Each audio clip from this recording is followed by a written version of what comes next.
Buenos días, buenas tardes, muy buenas noches. ¿Qué tal? Bienvenidos. Estamos contentos de estar de nueva cuenta con ustedes. Ya llegamos ahora al episodio 175 del poderoso podcast Comicase. Yo de este lado, Jorge Tobalín. Del otro lado, vistiendo camisa negra y su tersa piel. Dijimos que el Arrae acepta el, ¿qué era? ¿Wakandiano? ¿Cómo era? El término que yo utilizo es color caguama, pero ok. Color caguama. ¿Te refieres a la bebida o a la tortuga? La bebida, pero hay unas tortugas que creo que también por ahí andan. El buen Guaco, ¿cómo está? Yo soy Guaco, ¿cómo están? Y el señor Beto Calvo, ¿cómo está usted, señor? Hola, ¿qué tal? Muy bien, gracias. Mucha chamba de traducción, ya se está reactivando el mercado de la traducción en México, comiquera. Al menos del lado que a mí me toca, no. Oh, qué mal. Yo me quedé con la idea de que sí. O eso fue en el programa pasado que ya estabas armando algo, ¿no? No, en el programa pasado me dieron a traducir 12 páginas y desde entonces nada de nada. Ah, ok. Bueno, una probadita entonces nada más. Sí. Y creo que me lo dieron nada más porque una de las historias estaba en verso y creo que soy el único que se toma la molestia de acomodar la traducción para que también siga siendo verso. Qué bien, eso está sabroso. Si no, igual y no me hubieran dado eso porque es de una serie que yo no traduzco. Ok. Pues bienvenidos a todos al programa 175. Es la segunda parte de esta serie de episodios en los que vamos a platicar un poco sobre títulos comiqueros de terror, diagonal horror, que nos han recomendado ustedes o con nosotros queremos recomendarlos, pero que suponemos que serán una grata experiencia para todos los podcasteros, los podescuchas más bien, de aquí del podcast Comicase, pues de cuál otro, ¿no? Gracias a los que nos dejaron mensajitos y sugerencias en redes. Al ratito las vamos a comentar. Y esperamos también que les haya agradado la primera parte de estos especiales de Horroctubre, o como quieran decirle, porque el Horroctubre no tiene problemas ahorita con nadie, ¿verdad? Ese hashtag nadie se lo está peleando ni nada, ¿verdad? ¿O me equivoco? Pues no a menos que alguien intente convertirlo en marca registrada y luego resulte que encima de todo sea alguna persona de ética cuestionable, pero no. Desde el momento nada más es uno, el que quedó maldito. Sin problema, el Inktober, ¿no? Que ese es el que tuvo broncas. Todas las broncas del mundo. En esta ocasión no nos acompaña el joven Luis Malle, que tuvo que salir volando por problemas fiscales, nos dicen. Y también estaba negando a pagar la manutención de varios hijos que tiene desperdigados. Se le ha visto, si usted lo ha visto por ahí en Chihuahua, alto, caucásico, barba poblada, bien parecido. Le falla una rodilla, ya no puede jugar al básquet como antes. Si lo encuentra en Chihuahua, repórtelo lo más rápido posible a las autoridades. No trate de acercarse porque dicen que está armado. ¿Estás diciendo que básicamente es el Roberto Cediño mexicano del fútbol? ¿Qué es un Roberto Cediño? Que tú eres muy viejito para saber, eso es cierto. ¿Qué es un Roberto Cediño? Si nunca viste Supercampeones, es el astro brasileño que por lesión dejó de jugar y es el que se dedica a entrenar a Oliver Atom. Que ya no se llama Oliver Atom, ya les pusieron sus nombres japoneses en las versiones más recientes de doblaje. Del anime. Ajá, y de doblaje ahora, también. Bueno, entonces si la idea es que anda prófugo de la justicia, eso explica por qué se dejó el bigote. Digo, ya es blanco y alto, se deja el bigote, se pone un sombrero, pues en Chihuahua ya pasa de incógnito, ¿no? Se va a mezclar. Ya entra en el estereotipo. A los escuchas de Chihuahua. Saludos de parte de Beto Calvo, que dice que todos se visten igual y que todos son igualitos. En ningún momento hablé de vestirse de ninguna manera. Te burlaste de sus camisas a cuadros. Nunca dije nada de camisas a cuadros. Estás poniendo palabras en mi boca. Ahí lo acabas de decir lo acabas de decir y eso lo puedo editar. Sí, nada más que yo también lo tengo grabado. Y creo que yo edito más rápido que tú, curiosamente. Y yo en YouTube. Y yo siempre seré cómplice de la verdad. De la verdad. La más pura verdad. Pues ya esta vez no. Eso cuenta como shot. Sí, perdonen ustedes. Mi verdad. ¿Quién tenía un libro? Tú sabes, Guaco, tú sí sabes, que era un libro que se llama Mi Verdad. No era un libro, era una película. Es un Video Home ¿Es de, Video Home? sí, Niurka. de ¿O de Niurka. qué? No es libro, es Video Home. Ok. Dios santo. ¿Y quién era Niurka toda esta? Liz Vega. ¿O quién es? Ajá, exactamente. Niurka es la cubana a la que estás imitando cuando Sí, lo dices así, sí. justamente. Que Liz Vega era la otra cubana, pero que estaba así súper tronada porque hacía fisicoculturismo. Y ya luego se volvió como actriz de Televisa. Televisa. Pero estaba así. Y bueno, regresando de allá de los videohomes TV Notas. de estrellas cubanas del TV Notas, regresamos al Terror Horror. No recuerdo cuál era el título que nos iba a recomendar Luis, pero seguramente lo hará en el siguiente episodio. ¿Con quién quieren arrancar hoy? Waco nos trae La Guardia del Horror. Sí, ya que lo tengo aquí a la mano. Si quieren, Pues empiezo ya, yo, pues entonces quieres, como la semana a- pasada. arráncate entonces. El título original es The Hunt of Horror y salieron dos, fueron dos por separado. Uno era con historias de H.P. Lovecraft y el otro era con historias también, pero de Edgar Allan Poe. Si no me equivoco, uno salió en 2006 y el otro en 2008. Y después salió ya el que juntó ambos tomos en uno solo. Y aquí en México se publicó por parte de Editorial Televisa en el formato Monster Edition en 2014. Y posteriormente, en 2018, ya siendo creo que Smash, lo volvieron a publicar, pero en este formato es que es Marvel Deluxe. Es de Marvel Comics. Salió aquí en pasta dura con su barniz de selección, etcétera. Y la verdad está bastante bonito. Se van como casi mitad y mitad porque en total son 19 historias que son cómics cortitos de entre 4 y tal vez hasta 6, 7 páginas. Y son, como decía, casi como mitad y mitad. Son primero los de Lovecraft, que son 9, y luego son 10 de Edgar Allan Poe. Y son,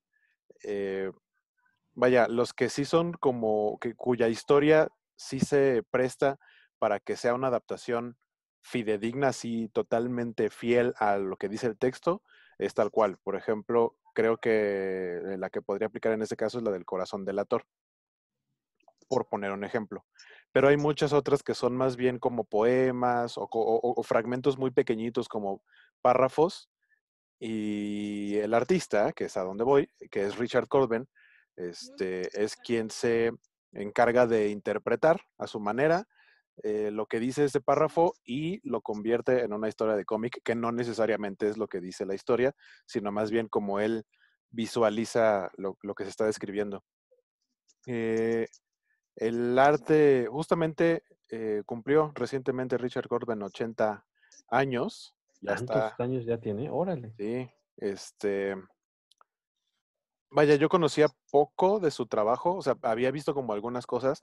No soy muy fan de este estilo, se Ya, nota totalmente que viene ya lo del, sabía. sí, como Debe del, haber no, no, sido no, espera, espera, difícil espera. de digerir, digo. Pero nada más al principio, me atrevería a decir que solo como en la primera página sí me brincó un poquito el estilo artístico de Corben y ubicando como su arte en general, que se nota que viene del cómics con X, del cómic underground, y pasar por Metal Hurlant y ese tipo de historias que no son el clásico cómic mainstream de superhéroes norteamericano. Sí tiene un estilo muy característico, muy como artístico. Sin embargo, creo que va como anillo al dedo a las historias que aquí representa. Creo que ya se le antojó a Jorge el anillo porque anda bien, ya alzó las cejitas. No hace nada, Jorge.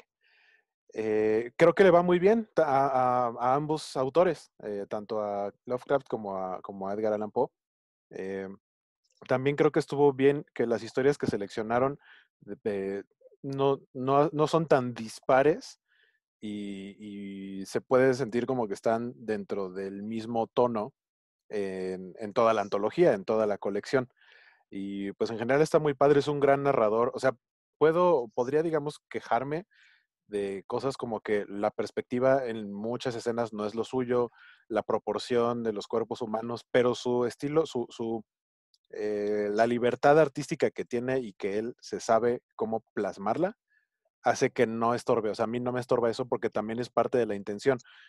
Su arte se podría decir que es incómodo, como llega a ser algunas de las historias que tratan de temas incómodos. O sea, el título tiene la palabra horror, pero es horror desde diferentes puntos de vista. Eh, cosas, eh, vaya, como de otros mundos, de otras dimensiones. Hay cosas como de fantasmas, muertos vivientes, dioses primigenios o cosas, no sé, cosas muy raras. Es muy amplio. También hay cosas súper sencillas, ¿no? Como digo, no sé, por lo menos en mi caso, el primer acercamiento que tuve a alguna historia de Edgar Allan Poe fue la adaptación del Cuervo de Los Simpson, de La casita del árbol del horror, del cual hablamos de esos cómics la semana pasada. Obviamente la adaptación fue en la caricatura y obviamente ahí es pues más como cómico. Pero aquí ya ves una adaptación pues, más que tiene que ver, o sea, seria, que tiene que ver tal cual con la historia original y cómo es la interpretación del artista. Y como decía, siento que va muy de acuerdo eh, el arte y me gusta, lo que me gusta mucho es la técnica, porque de él he visto que está como acostumbrado también a meter ciertos splashes de color que también son como medio raros, como pantanosos. Y no sé si así se lo pidieron o así decidió hacerlo, pero está totalmente en blanco y negro. El cómo juega con los grises para separar los fondos, para separar las formas, y utiliza diferentes técnicas porque de pronto hay unas viñetas que se ve que están hechas, o sea, que están entintadas y el trazo es muy definido, pero de pronto tiene otras que parece como si estuvieran pintadas con acrílico, o tienen como un efecto como más difuminado. En otras sus personajes se ven incluso como si estuvieran pensados para tal vez diseño de una animación 3D, así de piel como muy lisa y con el brillo y los reflejos muy marcados y de pronto otros no, otros son como más sencillos. Y algo que me gustó mucho, eso ya de parte de las historias, es que que la mayoría son historias cortas, pero todas tienen un giro de tuerca que suele ser bastante interesante, diría el señor Jorge Tobadín, que es una de sus palabras favoritas. Están muy padres. A lo mejor algunos como que sientes hacia dónde van, pero esperas cómo va a terminar esa historia, siendo una historia corta. Y también está el hecho de que se presenta muy bien, que son historias cortas y todas incluyen personajes, porque los que son como poemas, etcétera, a lo mejor no te habla de personas, estaba un hombre de unos 70 de estatura, o sea, o no te lo describe, simplemente hablan y dicen algo, pero no habla de personajes. Y en los cómics tiene que haber personajes para contar la historia. Em, la manera en cómo los va presentando también está bastante padre. Creo que los diseñó bastante bien. Y pues ya, me gustó, la verdad me gustó bastante, fue una grata sorpresa. ¿Hay algo que vaya uniendo de cierta forma las historias? O sea, No, la no hay forma en un la que las ordenaron, pero tú dirías como que mm, va subiendo no, como la emoción, o está ahí, no creo que las hayan acomodado al azar, lo que pero pasa, ¿no lo que notas yo alguna creo, intención? sí creo que pudiera haber una intención. Obviamente eso fue totalmente a cargo o del mismo Corben o a lo mejor de alguno de los editores. Pero yo creo que cada una de las historias le va a hablar de manera diferente a cada persona, porque ahí estamos hablando del punto de vista de cómo te puedes llegar a identificar con alguna de las historias. Por ejemplo, si una habla sobre... Ah, bueno, hay una historia de un como resentido social, es una reunión de exalumnos y está el resentido social, el nerd al que siempre molestaban y se encuentran todos ya de adultos. Probablemente si tú fuiste tipo de persona, te vas a identificar con ese personaje, pero si no fuiste ese tipo de persona y si no padeciste ese tipo de situaciones, pues a lo mejor no tanto. A lo mejor te va a llamar más la atención otra historia en la que, digo, no creo yo que sea muy común que nos topemos con algún marinero, por ejemplo, pero si en la historia hay un marinero, pues esa historia te va a llamar más a ti y te vas a sentir más identificado y probablemente te vaya a gustar más. O alguien que llega a una como, pues no sé si decirle casa de huéspedes, pero llega como a rentar un departamento y vive solo, etcétera. Pues si eres una persona que está rodeado de amigos y familia, a lo mejor no te identificas con esa persona que está completamente sola, que llega a un cuarto a vivir solo en donde le dicen, pues tienes al vecino de arriba, nomás no lo molestes, págame la renta y ya, y, o sea, creo más bien que cada historia le habla diferente a cada quien, entonces seguramente el nivel de intensidad va a ser dependiendo del punto de vista del lector, a pesar de si hayan elegido en cierto orden o no a propósito los editores o el artista. Por cierto, ahora que mencionabas que el arte corre a cargo de Richard Corben, recomendarles, dense un clavadillo ahí en comicase.net y en el buscador tecleen Richard Corben. Hay un artículo que escribió Jorge Cervantes, Gorka Olachea, que es colaborador frecuente de la versión impresa de Comicase, en el que nos platica pues de la carrera de este creativo muy importante de los cómics. Hay la recomendación fugaz. Decía, son 19 historias. ¿Cuánto cuesta el tomo a todo esto? O sea, el que tienes es el de Marvel Televisa Smash, ¿no? Sí, fíjate que según yo sí ¿Cuánto debería sale? tener el precio, pero no ¿No está. está muy visible? Normalmente, es que no sé si esto tenía guardapolvo, porque este tomo no es mío, me lo prestaron. Ah, ok. No sé si tenía Necesita guardapolvo y a lo mejor ahí es donde venía el precio, porque normalmente sí lo tiene. Y no ahorita les alcanzo a ver. decimos. Pues miren, está al menos en el sitio smashcomics.com.mx, están 399 pesos, Que impuesto para, incluido. que para para un pasta dura, para la edición está bastante bien.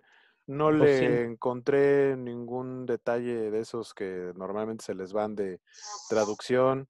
No sé si de adaptación, porque tendría que leerlo en inglés. A lo mejor ahí, bueno, Beto no lee cómics en español, entonces, porque según yo él lo tiene, pero lo debe tener en inglés. Probablemente. Sí, que si no 400 tiene errores, pesos. yo no descartaría que hayan aprovechado que ya es dominio público y se volaron alguna traducción de los cuentos de Poe y de ahí No, tomaron los de hecho textos sí para no viene regarla. en los créditos sí viene una traductora, Ah, Alexandra ok. Yáñez Hernández, pero tampoco son, según yo, por lo menos no había visto el nombre de esta traductora en otros cómics. Y dado el tipo de historias, el tipo de autores, pues no es lo mismo que te den a traducir a, no sé, Dan Slott con un cómic del Hombre Araña, a que te den a traducir a Lovecraft y a Edgar Allan Poe, que tienen un tipo de lenguaje totalmente diferente. Y hablando de eso, algo que me gustó mucho es que terminando cada historia, cada cómic, viene el texto en prosa, ya sea el poema, ya sea el cuento, la narración, lo que sea, viene ahí y de dónde lo tomaron, porque algunos son fragmentos de una historia más grande. Entonces te dice, ah, bueno, esto es de tal historia. Y creo que eso también está súper bien, porque así puedes ver de dónde vino. Y entiendes, o más bien tú puedes interpretar de manera diferente a como lo interpretó el artista, Corben, las historias, porque sí hay varias en las que no, por lo menos para mí, o sea, siento que lo que va poniendo el narrador, no que no tenga que ver, sino que yo no me lo hubiera imaginado así, yo no hubiera plasmado la historia de la misma manera. Hay uno, por ejemplo, en el que es como una especie de riña entre dos bandos de afroamericanos, que son como raperos. No sé si tenga que ver con alguno de los casos famosos de raperos diagonal hip hoperos que han sido baleados, pero es justamente una escena así, en la que se enfrentan y se agarran a balazos y todo, y leí la prosa y fue como, no, siento que tenga mucho que ver, pero ok. Yo creo que no lo revisaste bien. Reléela, por favor.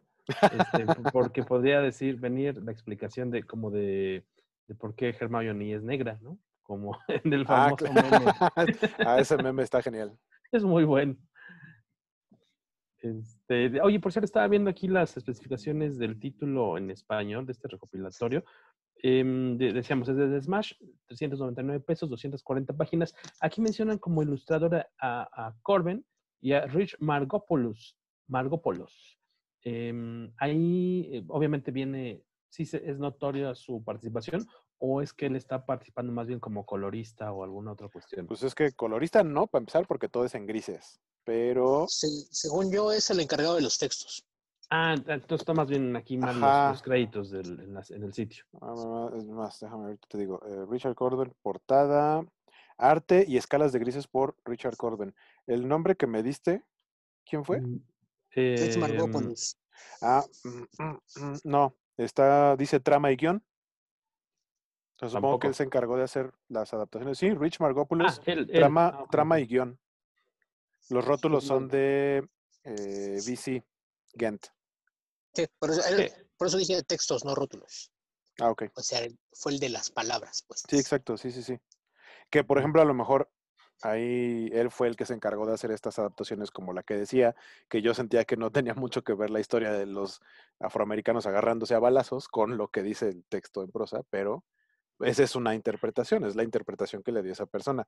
Los textos como tal no son 100% fieles, más bien, el arte no es 100% fiel en todos los casos a lo que dice el texto original. Sí, ahorita me llamó la atención, dijiste que tiene crédito del rotulista. Sí. Ghent es el de Birta Cagliari. Exactamente. Ok, me llama la atención porque creo que hay muchos cómics en español que ya no le ponen crédito al rotulista. Y es algo que yo siempre he pensado que es...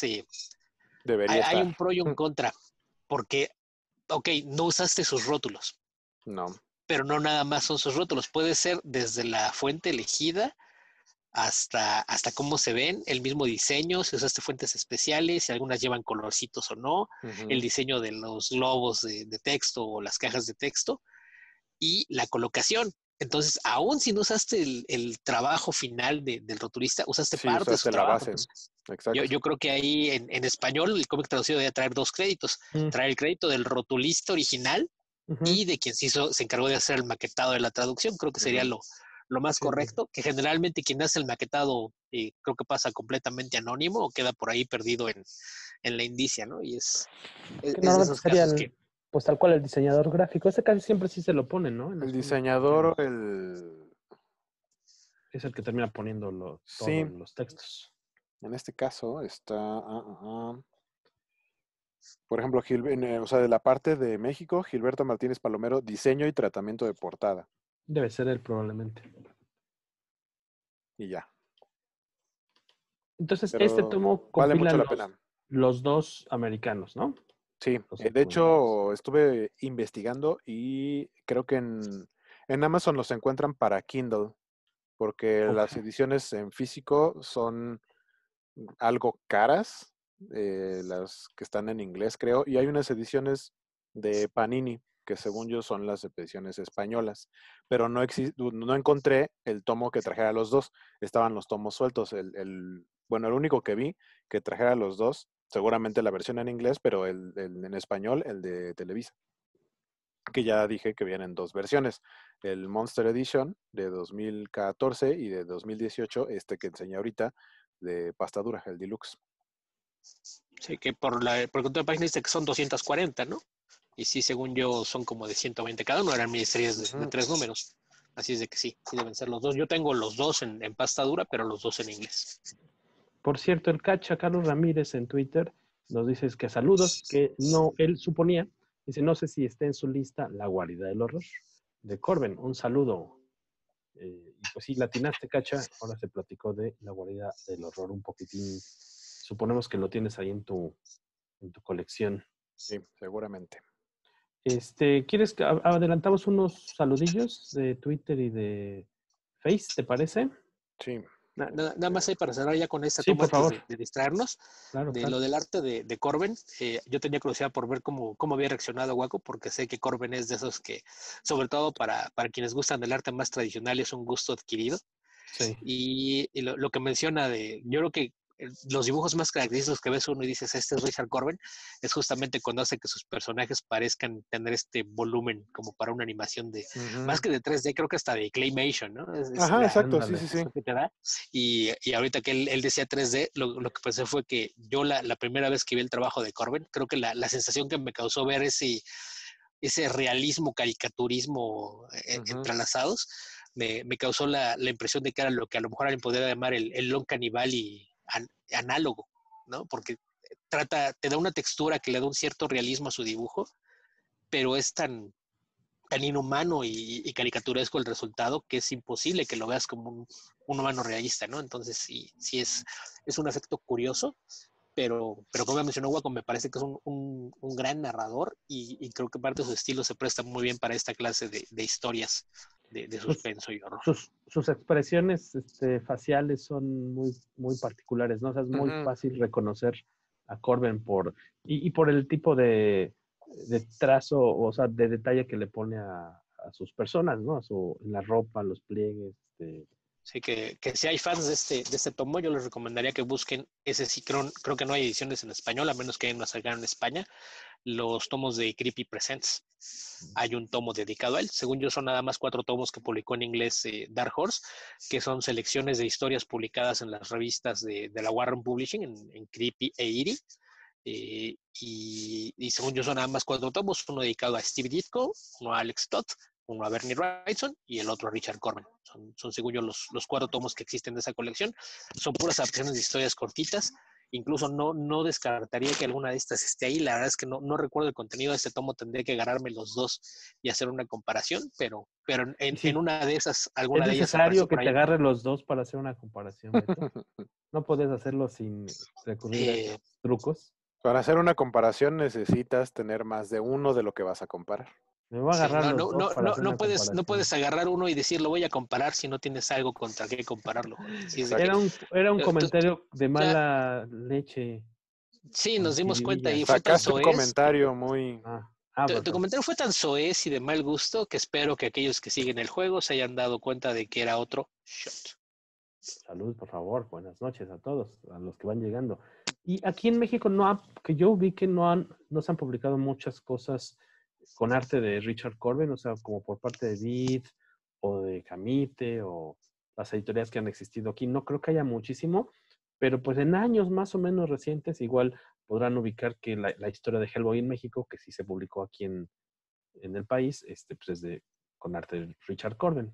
Y Yo creo que probablemente lo tengan ahí en su colección.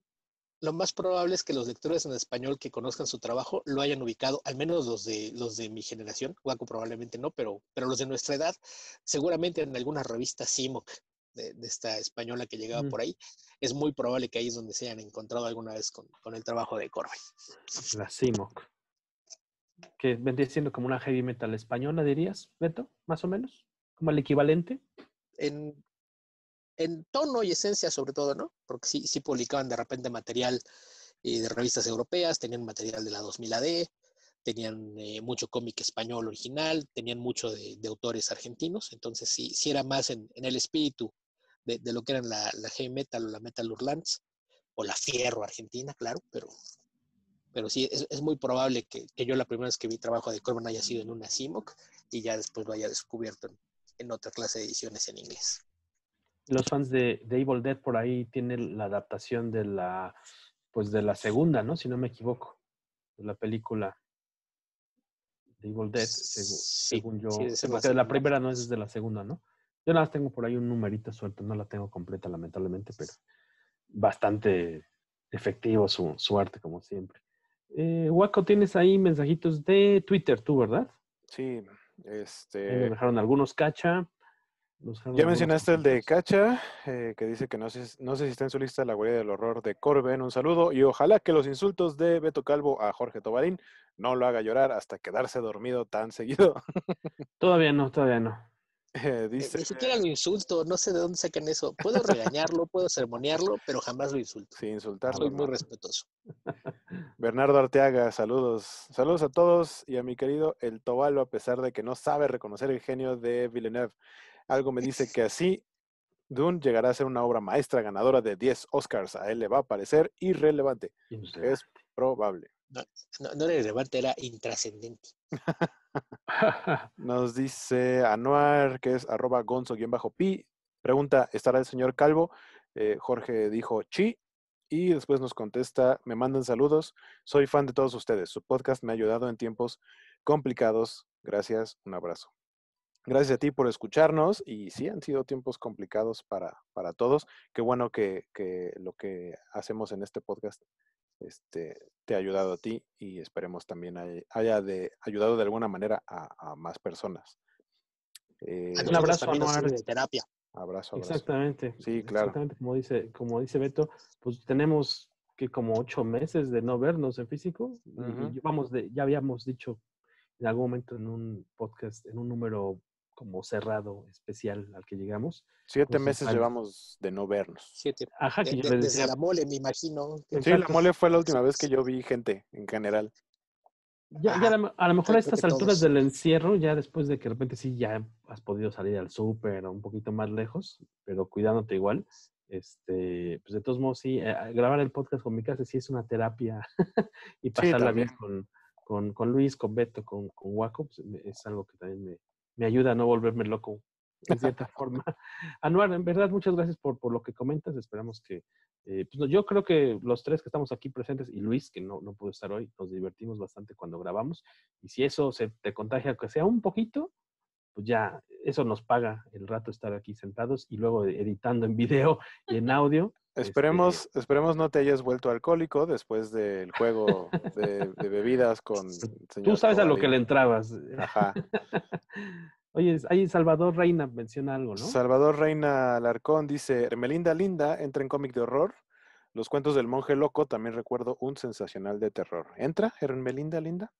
Según yo, sí, porque Melinda Linda Sí, viene de brujerías, Sí, ¿no? De yo, un yo cómic digo que previo. sí, tiene brujas, tiene mucho de horror, de humor, pero el Ujú. horror y el humor siempre han ido de la mano, entonces yo no creo que estén peleados. Muchas películas, sobre todo de quienes crecimos viendo cine ochentero de horror, estaba cargadísimo de humor, y no sé si esto lo comenté la vez pasada, pero incluso guionistas de horror dicen que es necesario que tengas momentos que permitan aliviar la tensión, porque Sí, si decías. solamente pusieras un susto detrás del otro, pues no, tu audiencia realmente deja de apreciarlos. Entonces lo que haces es meter momentos ligeros, para lo cual es muy útil el humor, porque permite que todo el mundo se relaje y el siguiente susto le caiga bien. Entonces el humor y el horror, yo soy de que siempre han ido de la mano. Y en el caso de Hermelinda Linda, pues creo que va un poquito por ahí, ¿no? Un humor bastante peculiar, a lo mejor no para el gusto de todo el mundo, pero ujú, yo creo que sí cae dentro del género de horror. Y de hecho, Salvador, si quieres saber más del tema, también aprovechamos para meter gol de comicase.net, porque hay un artículo breve específicamente sobre Merlinda Linda. Comicase.net es un artículo de David Méndez que se llama Hermelinda Linda, una bruja a todo mecate. Métete ahí para que lo cheques. Esto se publicó originalmente en nuestro especial de cómics sobre mujeres o la mujer en el cómic. Ahí hablamos de Hermelinda, este personaje de Óscar González Guerrero y José Cabezas del 65, ya hace bastantes años, ya desaparecida desde hace bastante tiempo de los puestos de revistas. Tuvo sus películas, ¿no? Su película con Chachita, ¿de acuerdo? Yo no la he Evita visto, Muñoz. con Evita Muñoz, Chachita. ¿Hubo dos o solo fue una? No sé si son dos, la verdad, pero Creo que son habría dos. que checarlo. Ahí espero que te sirva el datillo, Salvador. También dice Mr. Pulp, acá en los Mexicos, específicamente en Monterrey, están las ediciones de La Migala Estudio con su recopilado de Ujú. Mello, donde participé en uno de sus cómics, también aprovechando para meter el gol. Ahí, la Migala Studio está conformado por Baltasar Cárdenas. Estoy leyendo por Norma y Sergio Hernández. Los pueden seguir en La Migala Studio en Twitter. Y, por ejemplo, Baltasar Cárdenas es de los co-creadores del personaje luchístico del Tigre Blanco, si no le estoy cambiando el nombre, que es un luchador estilo El Santo, que cayó como en desgracia. De hecho, en su primera historia te cuentan que se murió, o sea, lo mataron y una persona tiene su cabeza guardada en un refrigerador. Entonces, y de ahí se han derivado algunas otras películas, historias en las que te platican pues aventuras suyas en las que sí estaba vivo, Ok. con trazo de Hugo Aramburo, si no me equivoco también. Ahí pueden checar más de estos chicos amigos de la Migala Estudio que luego suelen estar de repente, no sé si siempre vienen a la mole, a veces sí, a veces no, pero los puedes encontrar de repente acá en el Baltasar, defectuoso. no siempre, pero según yo, Sergio sí está acá cada edición. Y tenemos una queja de Who, de Pervertierna, que ¿por qué no hubo Skywaco en el podcast Comicase de Pues la porque semana no pude estar pasada? la semana pasada. ¿Por qué, Waco? Pues por ¿Se te cuestiones atravesó una cobranza o qué fue? cuestiones laborales, porque ahora que no soy Godín, pues tengo mis tiempos de trabajo son diferentes y no son tan definidos como lo eran antes. Eso suena a Mira, prostitución. Cuando uno no es godín, A donde me cuando uno no llaman es voy. godín, cuando uno no es godín, cae en esta situación de contradicciones. Tienes libertad de trabajar como quieras y cuando quieras, Ajá. pero también esa libertad se convierte en como no tienes nada seguro, tienes que trabajar como y donde te llamen. Así es de que sí, Exactamente. suena como a prostitución, pero mientras sigas siendo... Es que lo malo es que sí es por dinero. Ni siquiera puedo decir que lo haces por gusto, pero pues uno tiene que comer. Hace Y no rato, importa dónde tengas que mover, Waco, mientras no sea moverte ya como mientras no sea por Detroit, Michigan, todo está bien. Puedes hace ra- Conociendo a Jorge en este momento, yo pensé que iba a decir, mientras tengas que moverte y no implica movértelas. Junco, hace un donde hay rato gran variedad me para encontré, Peyón. hace un rato me encontré descubriendo el término esclavitud digna. Así Ah, podría caray, ¿qué es llamarle eso? de cierta manera al freelance. Ah, esclavitud digna. Okay. No sé, Este, yo cuestiono lo de digna, pero al menos hasta que mejoren las pagas bueno, en eso la mayoría sí. de estos Sí, trabajos. lo digno va de acuerdo al pago. Y justamente hablé porque le contesté a Ju que en este sí voy a estar, en este sí estoy, y pregunta que de qué fue. Me dice, mándame saludos, larga vida al podcast. Saludos, Ju, y pues ya escuchaste, está siendo el segundo especial de cómics de horror diagonal terror. Creo que son todos los mensajes de Twitter, me parece, ¿no? Porque aquí se respira el miedo. Lobo Blanco aparece en Comicase número 35. ¿Tenemos una historia de Lobo Blanco? Ah, se reseña en Comicase número Y 35. Me está aquí apretando mi chicharo. yo Así recuerdo le que esa decimos. reseña incluso causó Ah, una fricción ahí sí. justamente en la migala. Y, ¿por qué no haces la fe de ratas? Tú dijiste tigre blanco, no lobo blanco. Ah, es Lobo Blanco, perdón. Yo dije Tigre Blanco. Ya me corrigieron que es El tigre un lobo. blanco era un Power Ranger. Y es un personaje de Marvel también, ¿no? Sí, sí, de hecho sí es una chica, latina, si no me equivoco, que la integraron a el equipo de Ultimate Spider-Man en la caricatura. Beto, no, bueno, ya que nos estamos desviando así, bárbaro, que no también, Beto, me corriges, en la serie que veíamos todo el mundo ¿qué era? ¿En Daredevil? ¿No era la chica que les gustaba a todos, la maestra de artes marciales? ¿No era ella White Tiger? Ah, creo que sí. ¿Colin Wong, o cómo se llama? No, White No, ¿Qué no, Tiger. ya no es personaje White es? Tiger. ¿Ella qué Pues, personaje güey, es? qué mal acabas de quedar con tu Sí, no, no, conocimiento no, del no, no, canon no. de No, Marvel, Jorge. no, Colin Wing no menos de tiene personajes, alias. menos de personajes como de Kung Fu. Ahí sí me agarran. Colin Wing no tiene alias No tiene. en Marvel. No, ella y Misty Knight aparecen dentro de los Heroes for Hire y fueron novias de Dan y Luke Cage, pero Mm. nunca tuvo una Ah, identidad secreta como tal. no eran No, Daredevil, eran Iron White Fist. Tiger, sí, no, White Tiger son, depende qué encarnación veas, pero todos son hispanos. Ah, ok, ok, ok. O sea, No, ni al caso con nada que Colin, que ver. es asiática. Totalmente me equivoqué de Te sabor. equivocaste del lado de exploitation setentera marveliana. Oye, en Facebook nos dicen que nos recomienda Jesús Roberto Sustaita el libro de las brujas de Dark Horse. Ese se ha editado por parte de Norma. Juraría que, de hecho, nosotros llegamos a venderlo en alguna ocasión. El libro de las brujas. También el mismo Sustaita nos dice, Severed, vamos a hablar de ese título a profundidad un día. Y Rogelio Fortanel, 30 días de noche, nos recomienda que de ese habló ya un poco. Escribió Beto hace un par de semanas ahí en comicase.net. Esos son los mensajes que nos dejaron para esta ocasión ahí en redes. Betillo, ¿quieres arrancarte con tu recomendación de esta semana? De la cual, por cierto, también tienes un artículo muy padre, una reseña muy chida en el sitio web.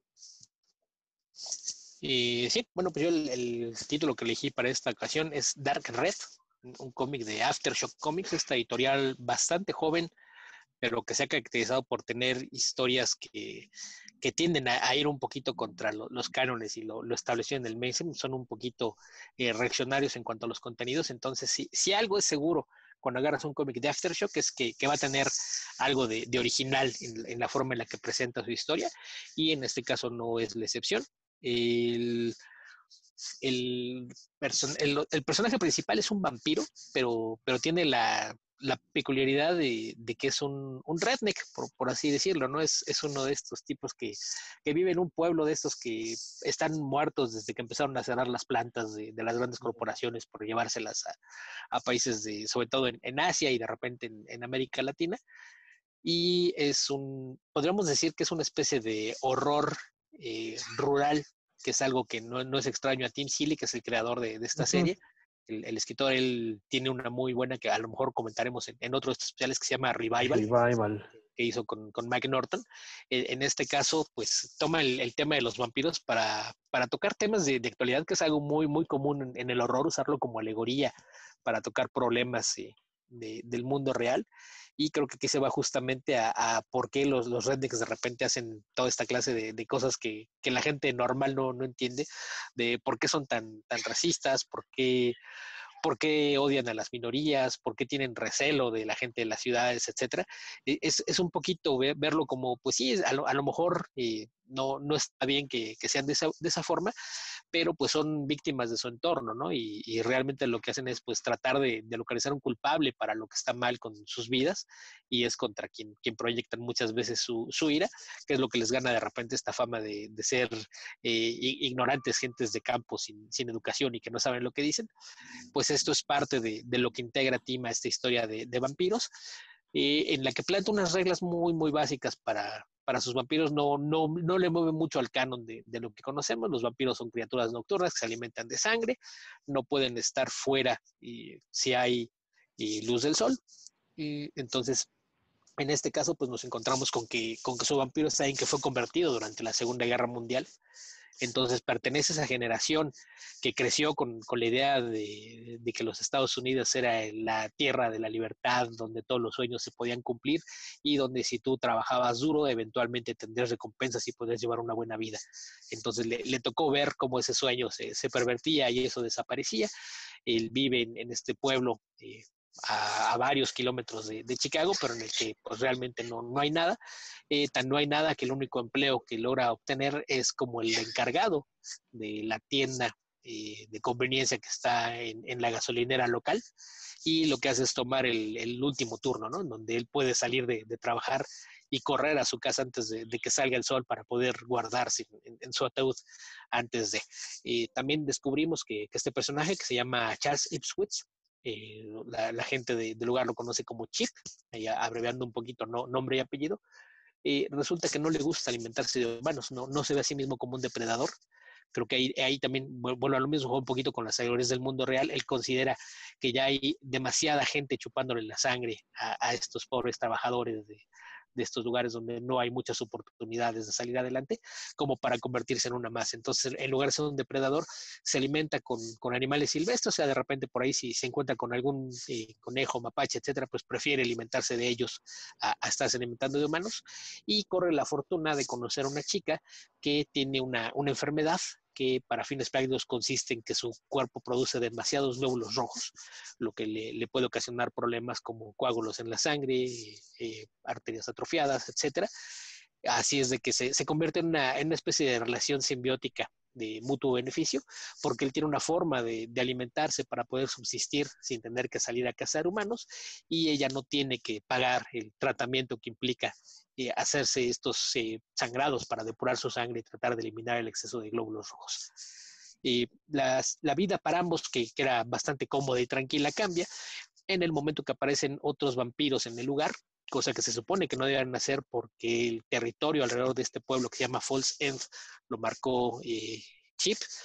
Aparecen otros vampiros y empiezan a cazar ahí, y de repente él cae en cuenta de que pues son de dos bandos distintos. Unos de esos vampiros son vampiros hechos a medias, como sirvientes de algún vampiro más poderoso, que llegaron buscando al parecer a una vampira que escapó de los vampiros de la gran ciudad, y descubrimos que esta vampira pues es una chica de origen ruso que está con alguien de origen alemán, y los dos llegan ahí huyendo justamente de los vampiros de ciudad que los han oprimido y los condenaron al exilio, y tienen la idea de aliarse con Chip para convertir el pueblo en su base de operaciones. conforme avanza la historia, Chip se da cuenta de que el discurso con el que están tratando de venderle la alianza, pues no solo es un discurso de supremacistas blancos, sino literalmente de nazis. Tal cual, son de los que piensan, pues podemos convertir en vampiros a los hombres blancos y a todos los que no sean blancos nos usamos como comida. No le parece la idea, no está de acuerdo, termina esto en un enfrentamiento.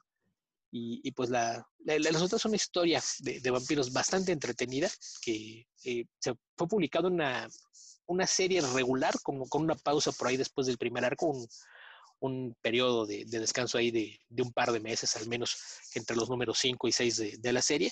Los números 6 al 10 es una segunda historia que sigue la historia, pero ya en la ciudad de Chicago, y esa concluyó en su versión digital hace unos meses.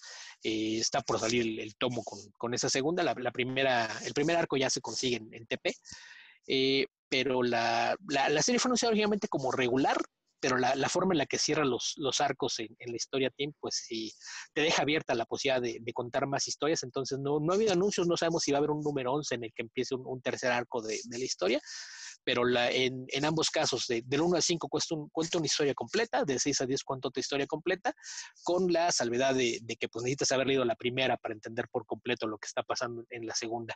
El arte es obra de Corinne Howell, una artista que tiene pues poco tiempo que su nombre figura en el medio, pero ya tiene varias obras que por ahí pueden identificar. Hizo por ahí una miniserie de Ghostbusters, una de Transformers. Yo por ahí en el sitio ya había escrito también una reseña de un cómic de Jean-Marc de Matías, que se llama Exacto. Girl in the Bay, que también fue ilustrada por ella. Entonces es una chica que tiene un estilo bastante limpio, creo que es un arte bastante atractivo a la vista. Generalmente la ponen en colaboración con coloristas que le ponen una paleta colorida. En este caso es Mark Engler quien se encargó de darle color a la serie. Y en general me parece que es un cómic que se puede disfrutar bastante. Es una historia en la superficie muy, muy sencilla. Este vampiro rural que tiene que defender su territorio de los vampiros que llegan de fuera y descubre que son nazis, y la forma en la que esto altera su vida y la de la chica con la que tenía esta relación, que los lleva a tener que visitar Chicago para resolver asuntos pendientes y lidiar con los vampiros de la ciudad también en ese segundo arco. Pero más allá de la historia, creo que la forma en la que Tim logra integrar todas estas cuestiones sociales y temas de actualidad dentro de la historia, intercalándolos ahí para presentarte esta visión de la gente de estas zonas rurales, no necesariamente como estos ignorantes que se le vienen haciendo tonterías y son fáciles de manipular, sino poniéndolos también un poquito en lo que en realidad son, ¿no? Que es este papel de víctimas. Todo con los debidos matices. Entonces me parece que es una de esas lecturas que vale mucho la pena, porque se presta justamente esta interpretación donde te pide que utilices tu propio criterio para juzgar la situación que se está presentando, y si decides que no te importa nada de eso y lo que quieres hacerle una historia, pues de ese lado también cumple. Entonces me parece que es de esos cómics que es ganar por donde quiera que lo veas, sobre todo si eres fan de los vampiros. Dos preguntas. ¿Qué tan fácil es en México? O sea, que tú sepas, ¿qué tan fácil llega o se consiguen los cómics de Aftershock? Pues es una editorial que, como fue creciendo, si estás en una relación de tener así tu lista de apartados con una tienda de cómics, pues imagino que será cosa de que les avises que te interesan estos títulos, porque por otro lado, como son realmente títulos poco conocidos, no creo que sea la clase de cosas que las tiendas se encarguen para tener en exhibición si nadie los encargó. Quizás la tienda más grande, esta que tiene sucursales y demás, a lo mejor ellos sí traerán un par de copias de algunos de los títulos, aprovechando que algunos de los autores que colaboran en la editorial son conocidos. Digo, tal vez muchos ni siquiera habían oído de la editorial. Yo por ahí he escrito de varios títulos de esta. También recuerdo el de Mary Shelley Monster Hunter. Ese también es publicado por Aftershock. Entonces es una editorial que talento no queda. Han publicado cómics de Margaret Bennett, de Gardenis, etcétera. El editor en jefe de esta casa editorial es Mike Martz, un editor con muchísimos años de experiencia en Marvel y DC. Así es de que pues, la cosa es que no son títulos tan conocidos como para pensar que fácilmente puedes llegar a la tienda y encontrarte con las copias. Pero por otro lado, casi todas sus historias son recopiladas en tomos, y eso pues tienes la ventaja de que a lo mejor si los encargas de una tienda en línea, pues el envío te amortiza un poquito. Incluso muchas veces, si no esperas demasiado para pedirlo, los puedes encontrar sin problema en Amazon. Y la segunda pregunta, esta historia nos comentas es de Tim Seeley, ¿no? El guión. Sí. ¿Qué otros títulos de terror recomiendas de Tim Seeley para aquellos tanto fans del género como los podescuchas de Comikaze? ¿Qué más está? Obviamente Hack Slash, ¿no?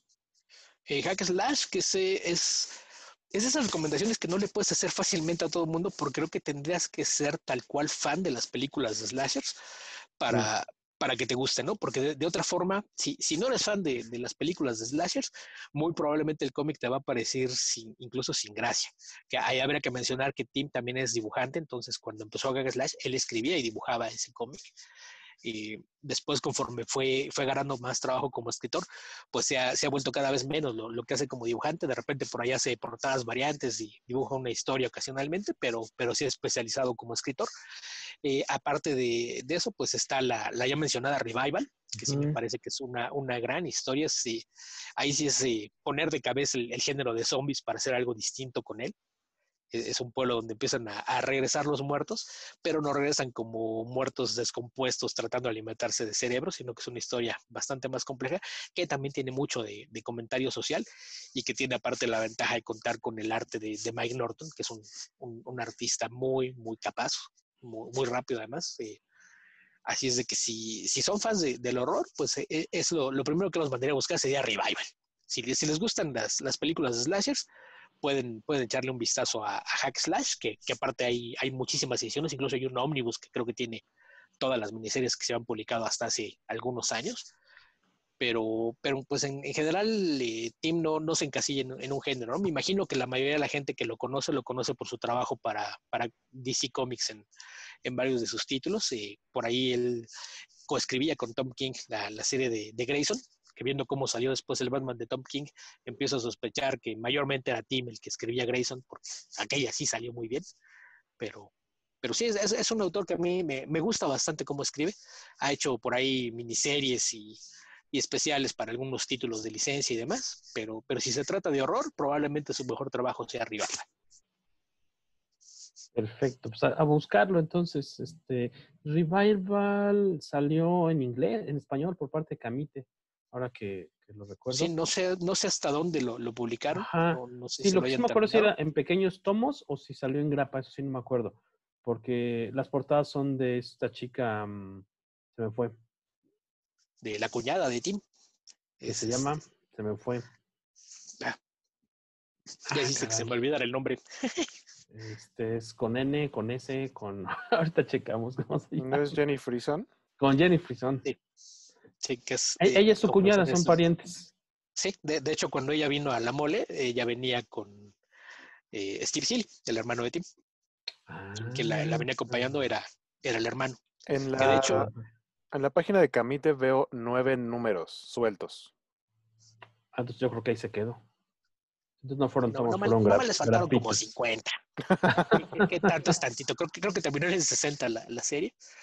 Que es a veces un problema, ¿no? Que si no le va bien una serie, pues no tienes garantía de que se vaya a completar. Es algo que le ha pasado a todas. Pasa en Smash, pasa en Panini, pasa en Camite, pasaba en Bruguera. No sabes si la editorial va a sobrevivir lo suficiente como para completar tu cómic, pero pues ahí sí no queda más que tratar de apoyarlos. Pero sí, de hecho, si no mal recuerdo, trabajan en un estudio. El estudio se llama, creo que, Four Stars, y si no me equivoco, desde ahí trabajan Tim Seeley, Mike Norton, Steve Seeley y Jenny Frison. Creo que son, no sé si esos sean los Four Stars de las 4 estrellas del estudio, pero todos esos viven en Chicago y trabajan juntos cada vez que pueden. Eso explica mucho. Perfecto, pues hay una buena recomendación de Beto. Como les decíamos, si quieren saber más del título, hay un artículo, una reseña que acaba de subir Beto hace unos pocos días ahí al sitio de Comikaze sobre Dark Red. Y tal cual se traduce Dark Red. O sea, no es un juego de palabras ahí, es solamente rojo oscuro o se refiere a otra cosa. Rojo oscuro, pues se puede ir a lo que te decía de los rednecks, Claro. al hablar de la sangre con el tema de los vampiros, ya que generalmente esas zonas rurales son lo que se conoce como los estados republicanos o estados rojos en los Estados Unidos, que es justamente la base electoral de ese partido, que generalmente son hombres blancos con un nivel de educación bajo. Ok. Buen datillo. Y a mí me toca platicar un poco de un título que cuando se anunció me dio muchas ganas de entrarle. No me pude subir a la ola a tiempo. Ya la semana pasada que alguien de ustedes que nos escucha lo comentó ahí en Twitter, si no me equivoco, y lo repitió Beto, dije, pues creo que hiciste una breve recomendación, ¿no? Del título de Basket Full of Heads, que diríamos que es una una canasta llena de cabezas, ¿no? De este subsello de Hill House, encabezado por Joe Hill, el famoso escritor de novelas y de cómics de horror como Lock and Key, de esta novela de Nosferatu, y bueno, que es también conocido en años recientes porque pues ya después se dio a conocer, se supo más bien que pues sí, que es el hijo de Stephen King y que pues originalmente no quería colgarse de la fama de su papá o incluso ponerse el pie, ¿no? De que Es esperar algo de él y que no fuera... Sí, que no fuera tan bueno, pero pues Ajá. afortunadamente le fue, le ha ido súper bien a Joe Hill, que es como un clon de, físicamente, ¿no? De Stephen King es el mismo, pero vuelto a la vida, ¿no, Beto? Es como la versión rejuvenecida. Ándale, exactamente. Y ese sabe escribir finales. Y sabe escribir finales, dices. Y como les decía, pues es un título que nos recomendó un poco Beto Calvo. De entrada, yo me acuerdo que cuando lo anunciaron me impactó mucho la portada del primer número porque, aunque no tiene relación tal cual, pero asociaba a Georgie de It, de eso, con el overall, bueno, que es impermeable amarillo, y pues con la idea de Joe Hill, Stephen King, es muy atractivo. Las portadas, no, fíjate que no le puse atención, que casi siempre me fijo en eso en esta ocasión, ¿no? Las portadas son muy bonitas, me recordaron, de hecho, no son, pero me recordaron un poco al trabajo de Jenny Frison, de quien estaba hablando Beto hace ratito. El guión, obviamente, la historia es de Joe Hill, el arte es de Leo Max, que es el seudónimo o el nombre artístico de Massimiliano Leonardo, más conocido como Leo Max, dibujante de cómics italiano que Shot, saludos a Filippo Marzo también, que Filippo no, sino Massimiliano Leonardo Leo Max ha trabajado en series allá en Italia, obviamente, de la editorial Bonelli, como ha trabajado en Tex, ¿no? Que lo estuvimos viendo aquí algunos meses en México por parte de Panini, también ha trabajado de repente en Dylan Dog y aquí se hace cargo del arte de esta serie que nos decía Beto Calvo en el episodio anterior del podcast Comicase que estaba planeada originalmente para ser una serie regular, ongoing, así pues sin un fin delimitado ya específico, pero pues suponemos que por ventas o por alguna otra razón se tuvo que cortar en el número 7, que se te van como agua. Yo lo he estado disfrutando bastante. No había puesto tanta atención al nombre del artista, pero desde que lo abres dices, esto tiene un cierto como airecillo italiano, bueno, no italiano, europeo, quería decir más bien como el tipo de trazo no está muy, no hay casi ashurado, sino es como más, ¿cómo le dirías, Beto? Es como una línea más, no es línea clara, pero pues más los contornos, el tipo de expresiones, el tipo de manejo también de la tinta, el color es de Dave Stewart, está padrísimo, muy bonito para todas las cuestiones de los ambientes y demás. ¿De qué va esta serie del Black Label de DC Comics? Está ambientada en los 80.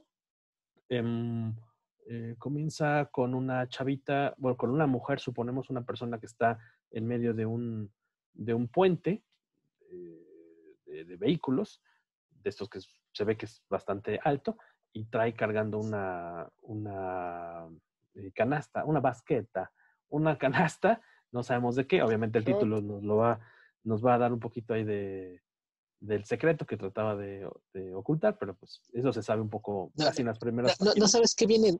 ¿No sabes qué viene en la canasta desde la que se escuchan voces después de que agarraste un cómic que se llama Canasta llena de cabezas? Y de que en la portada trae una canasta llena de cabezas. Eso Spoiler, arranca spoiler. con una escena muy cortita en la que hay una persona que está transportando una canasta así como de picnic, con una o más cabezas, y en su otra mano trae un hacha bastante peculiar. No se ve como un hacha, pues, de casa. No es que todos tengamos un hacha en la casa, pero digamos, se ve como un ¿Cómo, hacha antigua. cómo es tu hacha, Jorge? ¿Qué diferencia tu hacha de la que se ve en este cómic? De las normales, mira, no es el hacha tradicional que podemos encontrar iba a decir en el Office Max. En Office Max no venden hachas. En el Office, No sé Office cómo esté el Depot, Office no, Max ni por tu siquiera, casa. Home Depot. Es que dices que la zona de acá de ejes centrales rudas, Ok, sí, mira, venden vamos a hachas. tratar de... Vamos a tratar de darle un poquito de contexto que no suene tan extraño para nuestros escuchas. No es un hacha como la que van a ver que usan los bomberos. Ajá, No es un hacha como la que van a ver en el taller de un carpintero. No es un exacto. hacha de leñador. Es Es un una hacha que, para hacha ponerla de una forma que sea fácil de comprender, es nórdica. como la que porta Gimli en El Señor de los Anillos. Ándale, me gusta esa comparación, es más parecida a la Es de... un hacha de batalla, tal cual. ¿Qué Es el porta nombre, Ándale. no quién? es como un Bardax. Gimli. Es que te entendí que porta Jim Lee en El Señor de los Anillos y yo, No. ah, ching. Esa Gimli. edición es la edición No Jim. extendida, no Jim Ajá, Lee. y yo, está haciendo un chiste sobre que hay un oriental en El Señor de los Anillos, pero Es no, como de ya, la misma Gimli, ok. estatura. Es de la misma estatura, pero Shortcut no era un enano. Ahora estás haciendo referencia a No, Shortcut pero ese no de... es Shortcut, es Short Round. Ah, Short Round, Así, el de cierto, Indiana cierto, Jones. Es cierto, Short cierto. Round, ¿no? Y tú dices que ese es Jim My Lee bad. de niño. Pues sí, si no, se parece mucho. Es la historia de... Esto está ambientado en los 80. Hay bueno, no un accidente. Unos presos los están transportando en un camión y supuestamente, bueno, hay un accidente o algo sucede que 4 se escapan, ¿no? Se pelan y entonces la policía empieza a perseguirlos, a tratar de localizarlos. Uno de los protagonistas, bueno, son dos, básicamente una chava, que es la que estamos viendo en la imagen, si es que están en YouTube, y su novio, que él está trabajando, su trabajo de verano es ser como asistente de sheriff, ahí bueno, trabaja en la policía, pero con vamos, es como un policía, pues como de temporada, diríamos, Beto. O sea, él se dedica más que De nada verano. a dar multas, ¿no? O sea, es un trabajo de rango menor en la policía, sí es un policía, pero ya es su último día de trabajo. Ya casi pues va a ir a entregar aparte tiene un bocho, un sand dune, ¿no? ¿Cómo se llama? Pues estos como buggy, sand buggy, ¿o cómo se llaman? Sí, son buggies, como le dicen, que es Ajá, un bochito modificado para que tenga las llantas grandes, las salpicadas descubiertas, para poder trasladarse en la playa, sobre en la todo. playa. Que ahí a lo mejor hay que convendría que pongas un poquito en contexto. El lugar donde están se llama Brody Island, y lo que te dan a entender es que es uno de estos lugares, una isla, Ujú. que es un lugar que tiene muy pocos habitantes durante todo el año, pero se convierte en un centro vacacional durante el verano, básicamente como pasa en Tiburón, ¿no? Que ahí incluso Ándale. el nombre me hace pensar que es un homenaje, porque Brody era el nombre de sheriff de Joss. Cierto. Entonces, no me extrañaría que, conociendo el gusto de la familia King por hacer referencias a la cultura pop, que en este caso yo haya decidido nombrar a esta isla en Maine, que como buen miembro de la familia King, todas sus historias tienen lugar en Maine. Si tenía esta isla donde la gente rica va a vacacionar durante el verano, ponerle el nombre del sheriff de Tiburón es algo que me parece perfectamente plausible que haya hecho. Sí, es probable. Y esta isla está conectada pues al resto del país, digamos, bueno, de la superficie, por una pequeña pues franja, carreterita, que es lo único que los mantiene conectados, ¿no? Al resto de la civilización. El chiste es que se escapan estos presos, se empiezan a movilizar la policía para decir, bueno, no son tan peligrosos estos cuates, pero pues no está de más encontrarlos antes de que hagan algún desastre. Tú, aparentemente este chico que ha estado trabajando con la policía es muy dedicado y tiene como que toda la madera para volverse en un futuro un buen policía si él lo quisiera. Lo halaga mucho el jefe de policía con el que estuvo trabajando. Le dice, ¿sabes qué? Hoy estás invitado a cenar allá con mi esposa, lánzate para la casa. Yo me voy a quedar aquí. Dile a mi esposa que llego al rato, que no se enoje. Ve con tu novia, la presentar allá con mi esposa y quédense allá un rato en lo que empezamos a arrastrar a estos criminalillos. Llegan a la casa, que es una super mansión, ¿no? Ahí empiezas a sospechar cómo es que tiene una casa tan grande el jefe de policía del pueblo este. Bueno, supones que es un pueblo vacacional y que a lo mejor hay mucho turismo y muchas divisas por ahí, mucha lana, pero tiene una casa que parece más bien un museo, en el que tienen pues, unas vitrinas muy bonitas porque esta familia, si no me equivoco, cada aniversario de bodas o cada cumpleaños, no me acuerdo, la esposa tiene la tradición de regalarle alguna cuestión de museo, alguna armadura, algún arma, alguna cuestión nórdica a su esposo, porque es descendiente, y las tienen en unas vitrinas muy atractivas, muy bien montado todo eso. El chiste es que por X o Z, la esposa, que ya está ahí lista para recibirlos para cenar, tiene que salir de la casa, de esta mansión, junto con su hijo, que la tiene que llevar en coche a ver a una viuda, a una señora que acaba de enviudar. Te tienen que salir y les dije, ¿sabe qué? Pues mientras se arregla este rollo, tú, chavito, y tu novia, quédense aquí haciendo guardia. Nada más tengan cuidado porque sabemos que estos presos andan en algún lado de la isla. Ya saben dónde está la combinación, la caja fuerte para tener ahí la pistola o lo que se requiera. Quédense aquí cuidando, no pasa nada. Pero pues al final del primer número sucede la viñetita que tengo ahí atrás, que de todos los lugares a los que podían haberse metido estos rufianes, se meten a la casa del sheriff o del jefe de policía. Hasta ahí pues parece nada más como una película o una trama pues de como convencional de lo que ya podríamos haber visto en cualquier película de terror setentera, ochentera. Ahí el twist, lo loco que empieza a ponerse, porque es como un cómic de horror con humor negro, es que uno de los cuates que ya en el segundo número pues amenaza a la chavita. Vemos que desapareció el novio, no aparece por ningún lado, solamente hay un dedo suyo cortado que quedó ahí en la escena del crimen. Ella pues obviamente está espantadísima. Y este cuate lo que da a entender es, de repente, se empieza ahí, tiene una serie de contradicciones. El chiste es que uno de los fugitivos como que da indicios de que quiere abusar de ella, y ella lo que hace es agarra una de bueno, el hacha que tienen ahí de exhibición, de esta milenaria, la agarra y se defiende y termina cortándole la cabeza a este cuate. La cosa es que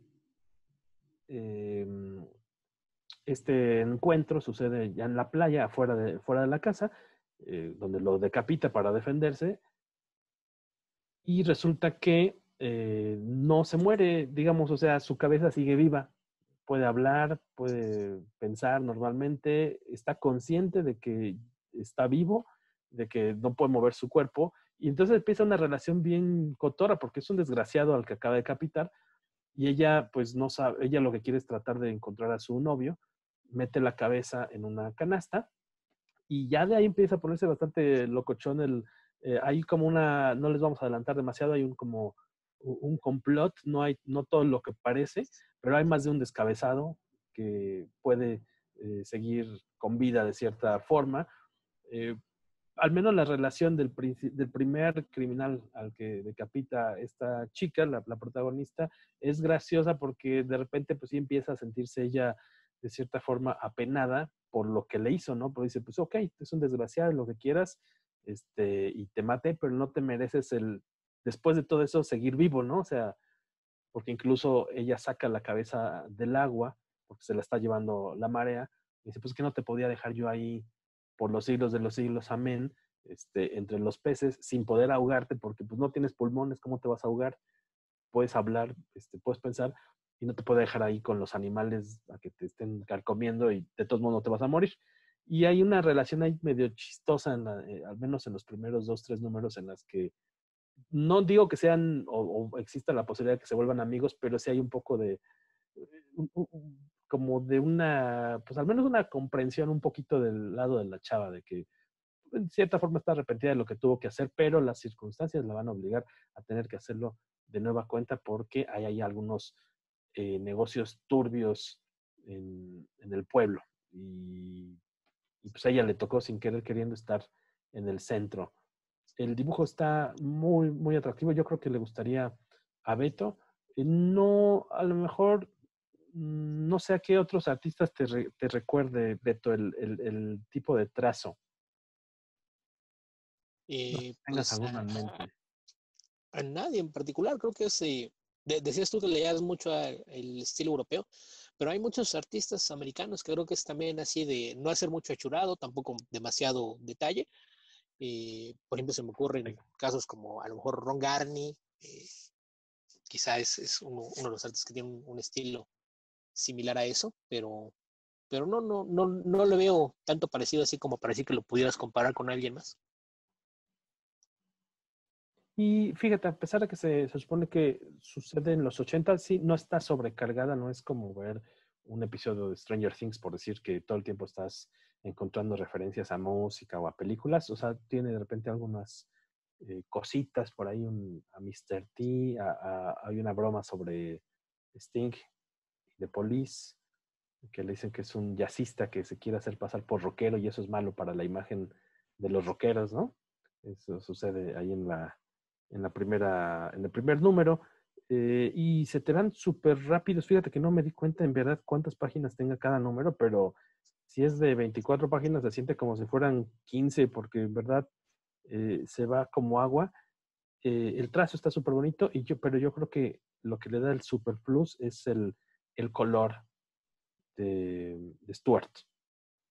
Está súper chido. Y aparte de un dato friki, es que el, el lugar desde el que están trasladando a estos presos que se escapan es la prisión de Shawshank, que pues es uno de los lugares icónicos de la literatura de Stephen King. Entonces ahí pues obviamente hijo le pidió pues permiso o no y le hizo un homenaje a Stephen King. Que por ahí es que eso es algo que ya hizo en sus novelas.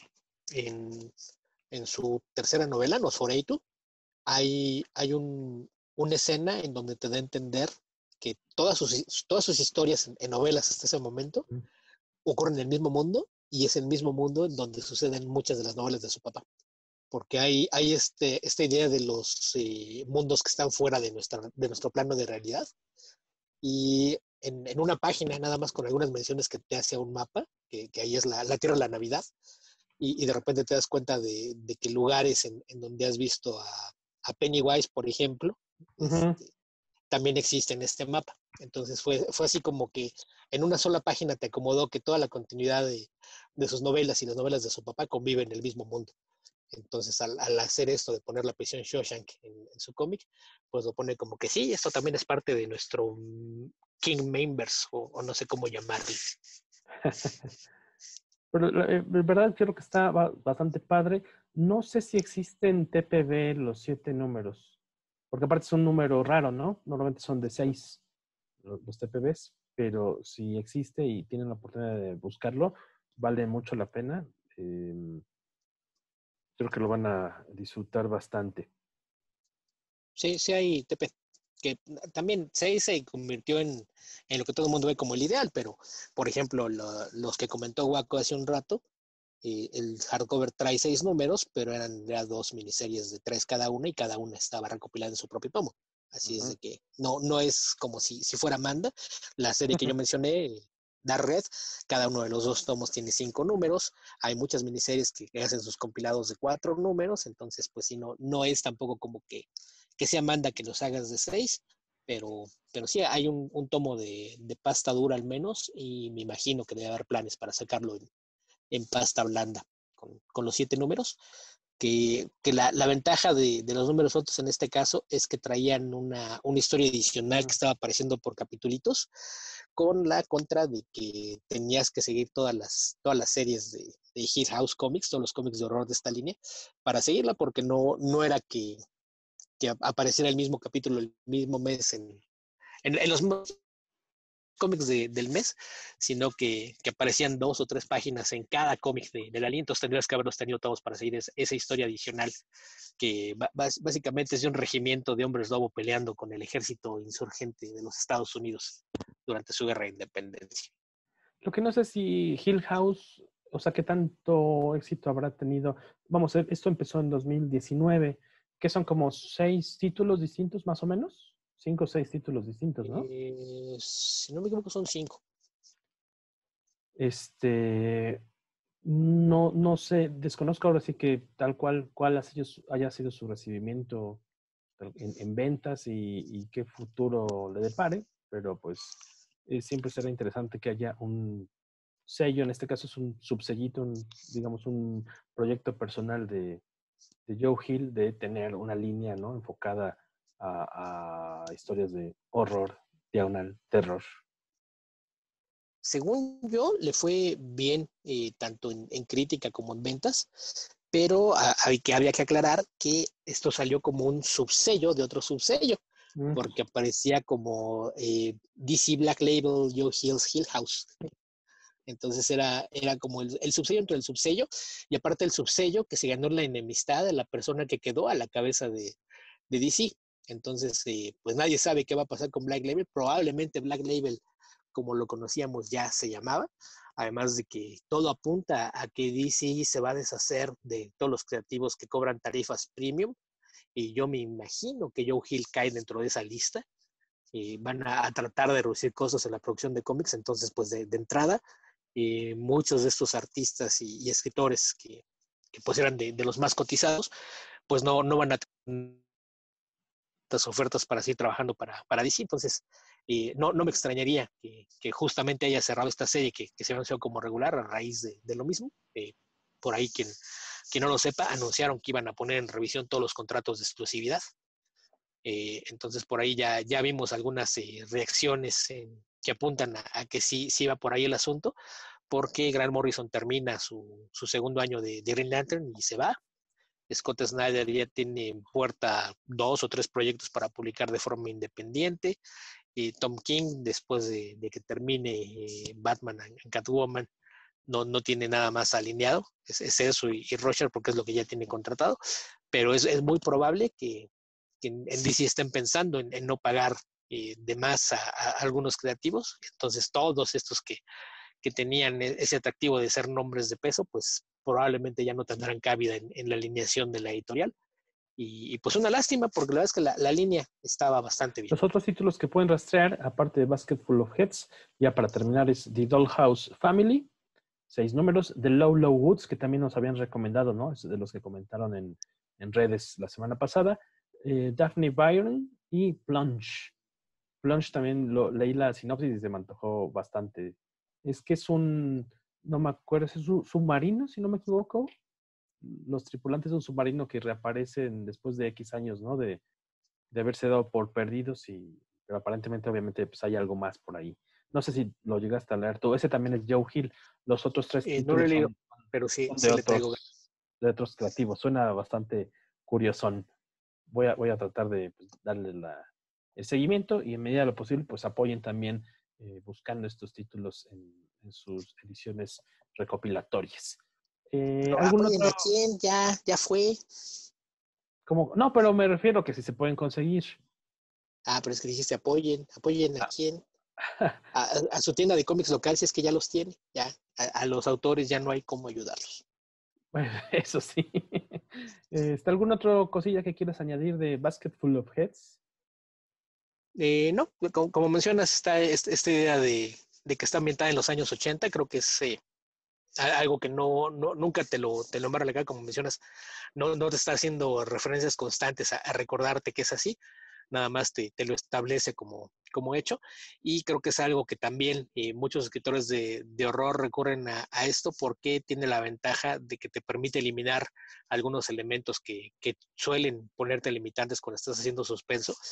Por ejemplo, aquí que están buscando a los fugitivos y están en la isla, el hecho de que no haya teléfonos celulares permite que tengas a los personajes aislados y te ayuda a crear este entorno que quieres. Entonces es un recurso que no es extraño. El poner la historia en el pasado te permite hacer esa clase de cosas, y el que no sea un pasado tan lejano, pues hace que tampoco tengas que hacer tanta investigación documental para el entorno. Entonces es algo que en este caso funciona bastante bien, y realmente creo que no tenía demasiada importancia lo de la fecha, porque más allá del hecho de que no haya celulares, creo que la historia podría haber funcionado bien si le hubieras puesto 40 años más atrás o 40 años más acá.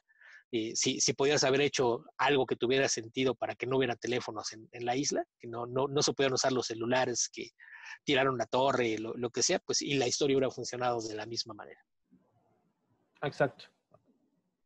Así las cosas, señores. Pues, nada más adelantarles, la próxima semana, pues estaremos ahí regresando con el tema. También hay, si ustedes quieren que tomemos ya también un episodio especial sobre la segunda temporada de The Boys, para prepararnos y pues tratar de estar acá cotorreándolo con ustedes, que ha tenido un exitazo por lo que he leído en redes sociales, pues gustó mucho, ¿no?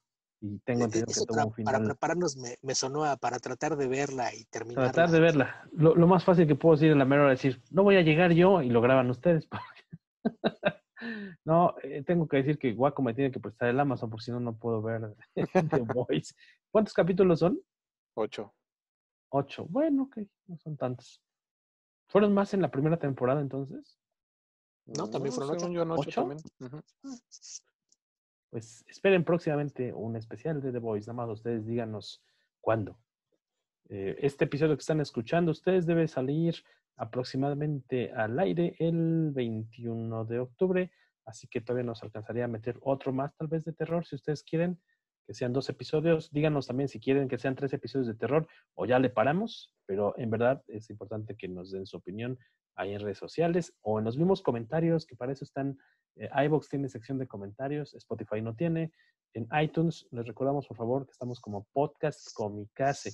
No nos busquen como Comicase Podcast, Podcast Comicase, y pues ahí pónganos estrellitas, puedes poner hasta 5 estrellitas, si creen que vale la pena el podcast, y si no me equivoco también se puede dejar todavía un comentario sobre lo que les gusta de este programete, que es de miércoles, pero sale en cualquier otro día de la semana. Pues por mi lado es todo, señores. Fue un gustazo encontrarme de nueva cuenta con Beto Calvo y Guaco Guacondo en este episodio del podcast Comicase. ¿Algún aviso parroquial? Guaco creo que está haciendo todavía commissions, ¿no?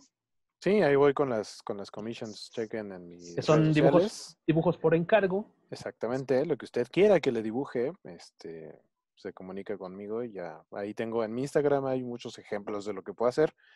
Usé uno específicamente como de base. Se lo puse está en mi Instagram también, pero está como tweet fijo, obviamente en Twitter. Si les interesa, ahí avísenme,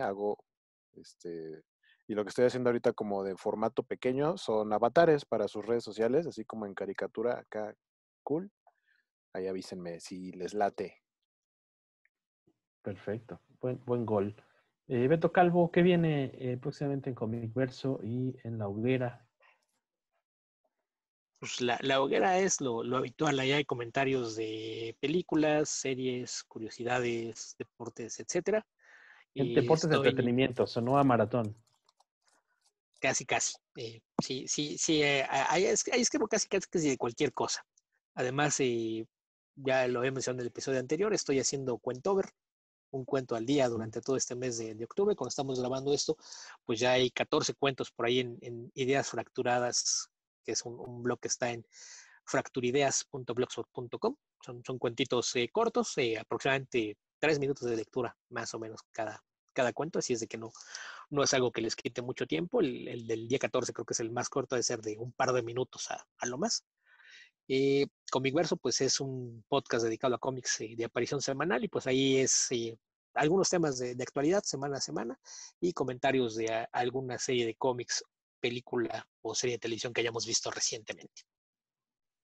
Va que va, señores, pues le mandamos un saludo a Luis Maggi, que andaba estos días en Chihuahua. Saludos para allá. Y a los escuchas que se toman el tiempo de pues, sintonizarnos, iba a decir, pero pues esto no se sintoniza, de descargarlos, aunque Guaco me haga cara de ¿really? Gracias por tomarse el tiempecillo. Visítenos comicase.net. Seguimos con la campaña de Kickstarter del Artbook de Jan Basaldúa con mucho éxito, gracias. Se termina el 31 de octubre, así que aprovechen que pues lo pueden asegurar a un precio amigo. Ya después será a precio enemigo. Exactamente. Sobre todo si lo compran en tiendas, porque pues en la tienda les va a cobrar un poquito más seguramente. Así que mejor aprovechen ahora o callen para siempre. Todo ha sido por mi parte, o ha sido todo por mi parte, si no habláramos en Yoda. Muchas gracias. Beto, Waco, nos vemos la próxima semana en otro episodio más del cada vez más y más y más y más poderoso podcast Comicase.